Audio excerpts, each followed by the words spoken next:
A breaking news story now. Yeah, the High Court in Johannesburg declaring Mpho Phalatse as the executive mayor of the City of Johannesburg.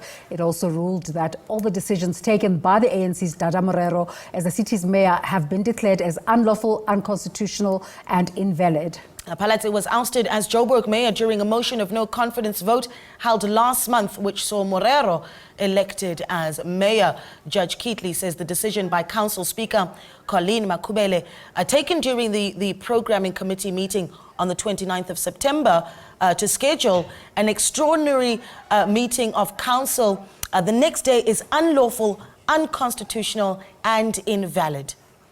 It was at this same meeting where the motion of no confidence vote was discussed and put on the agenda for the council meeting of the 30th of September. She says the decision taken by the Joburg Council on the 30th of September to elect Dada Morero as Joburg Mayor is also declared unlawful, unconstitutional and invalid, and that Phalatse is declared to be the executive mayor of the City of Johannesburg. She ordered that all decisions taken by Morero as mayor be declared as unlawful, unconstitutional and invalid, and that they are to be set aside. Well, we do have the former Johannesburg Mayor, Mpho Phalatse, speaking to us now, wondering, of course, if we're saying former Mayor or Mayor Mpho Phalatse. Good morning to you. Thank you so much for joining us. I think your initial reaction to that result from the courts.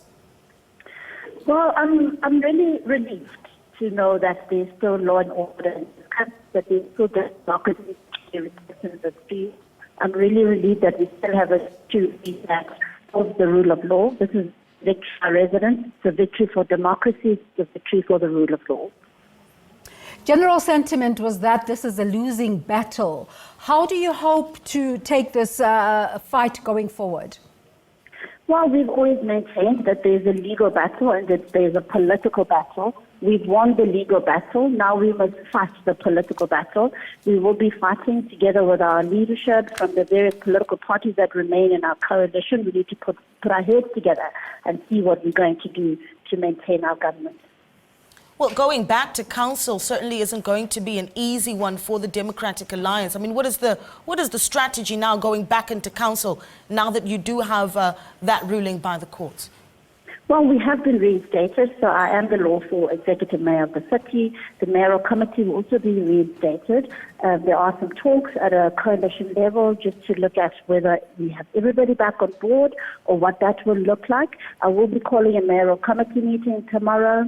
We're going to be reviewing some decisions and making some decisions. I've already issued a directive for the boards of entities to start working. They were told to stop working.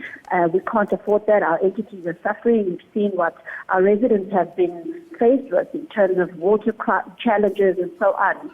So we're already getting the city in motion. The work of rebuilding and repairing the city is continuing. And as far as the political battle is concerned, that will be taken care of through political processes that will unfold. It's still early days to talk about what that will look like, but we will be engaging in negotiations. Are you able to give us a sense of these coalition partners you're referring to? Which parties are still in the DA's corner? Well, our original partners such as the ACDP, the Freedom Front Plus, the IFP, the URM are definitely still in our corner. I think Action SA still needs to declare whether or not they will be going ahead with us. And then we will see who else we will be able to work with. Have you heard at all from former Mayor now, Dada Morero? Well, no, I've not heard from him. I don't expect that he will contact me.